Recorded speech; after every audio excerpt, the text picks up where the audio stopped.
अस्सलामुअलैकुम वीवर्स, कैसे हैं आप सब? उम्मीद करती हूँ आप सब बखैर वाफियत होंगे। अल्हम्दुलिल्लाह। पिछली बार मैंने शाहनवाज़ के बारे में डाला था। अब ये है शाहनवाज़ की बीवी फ़रहीन शाहनवाज़। तो मेरा दिल तो नहीं था इसका फ़ोटो डालने के लिए, लेकिन मैं नहीं डालती तो भी नहीं काम बनता था, क्योंकि जब इसका किसी जगह से काम नहीं होता है शाहनवाज़ का, तो ये अपनी बीवी को ही आगे करता है और ये जाकर फिर लोगों से पैसे माँगने का, इमोशनली ब्लैकमेल करना, बच्चों के नाम पर, बच्चे भूखे हैं, पैसे दे दीजिए, कितने दिन से कुछ खाया नहीं है, इसलिए पैसे दे दीजिए। ये है इस तरीके की बातें। मतलब कौन कौन ऐसा इंसान होगा, पत्थर दिल ऐसा इंसान होगा जो बच्चों का नाम सुनकर पैसे ना दे।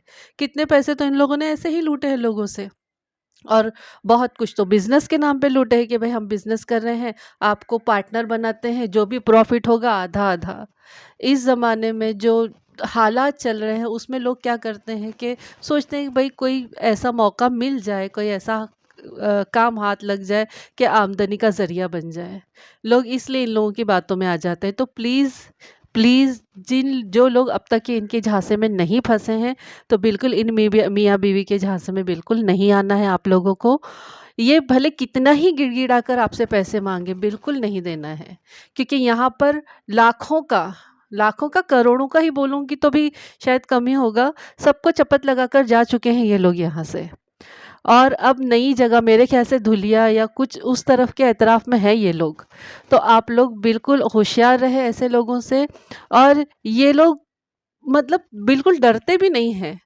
अब एक कुछ वक़्त पहले का मैं आप लोगों को बताती हूँ कि मैं अपनी मुंबई से बाहर थी, तो मुझे एक कॉल आई कि आप एक पार्सल आया है। तो मैंने कहा कि मैं तो घर पर नहीं हूँ।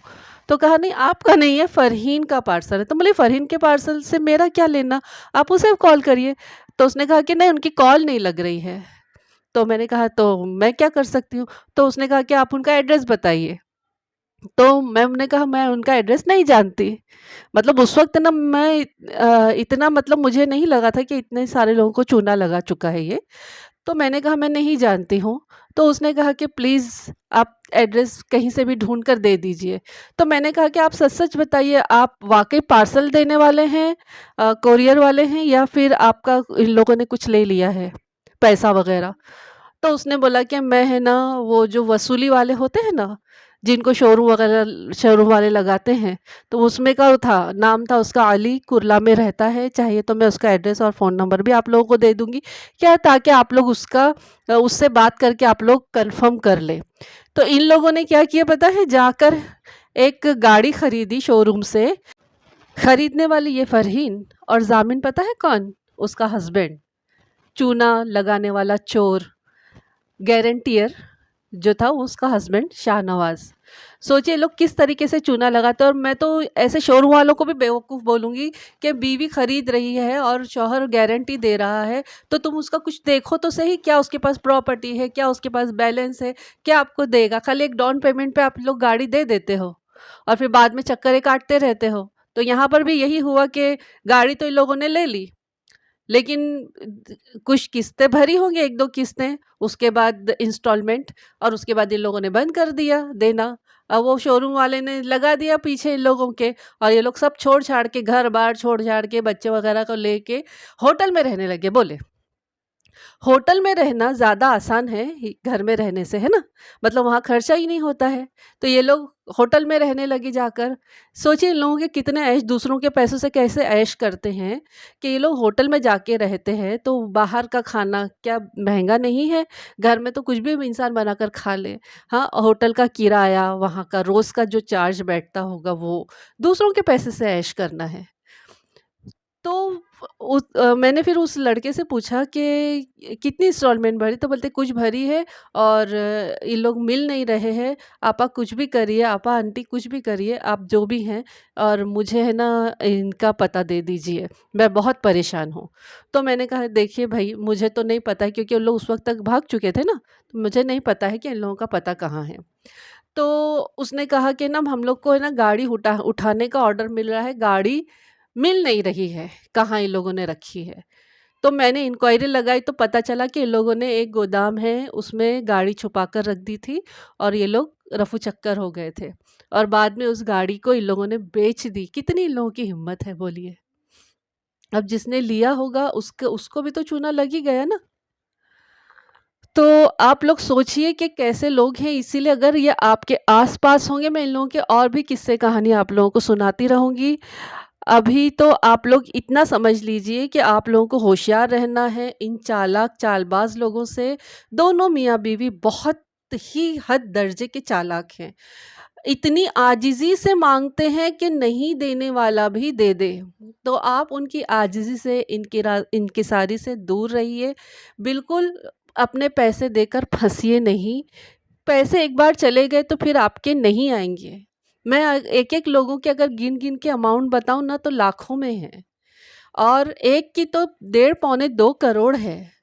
तो उनसे भी, उनका भी फ़ोन नंबर अगर चाहिए तो आप लोगों को मैं दे दूँगी, बात कर लीजिए। उन बेचारे को तो सदमे से हार्ट अटैक हो गया था, बेचारे बीमार पड़े हुए थे कई दिनों तक, हार्ट अटैक हो गया था। भोपाल में रहते हैं। लेकिन क्या है कि साहिब हैसियत है, तो इंशाल्लाह उनका कहीं न कहीं से कवर हो जाएगा। लेकिन मुझे ज़्यादा बुरा और ज़्यादा दुःख उन लोगों का होता है, जो गरीब लोग हैं, जिन लोगों ने प्रॉफ़िट के लिए पैसे दिए थे कि जय भई भले कुछ भी हमारे घर में आता रहेगा, थोड़ा बहुत हमारे बच्चों के खर्चे निकलते रहेंगे। बच्चे तो इन्हीं के हैं, दूसरों के तो बच्चे हैं नहीं। ज़रा बच्चों के बारे में कोई उल्टा-सीधा बोल दे तो इन लोग के तो सर से लेके पैर तक मिर्चियाँ लग जाती हैं। तो इन लोगों के बच्चे बच्चे हैं, बाकी किसी के बच्चे नहीं हैं। दूसरों के बच्चों की बददुआएँ लेकर अपने बच्चों को कैसे आबाद करेंगे ये लोग? कितने लोग बददुआएँ दे रहे हैं, कैसे आबाद होंगे ये लोग? इसलिए आप लोग बिल्कुल होशियार रहिए। मेरी मेरी तो दुआ है कि जिन-जिन लोगों के पैसे अटके हैं इसके पास, अल्लाह ताला इसको हिदायत दे, सही अक्ल दे, सही समझ दे कि ये सारों के पैसे धीरे-धीरे ही सही वापस लौटा दे।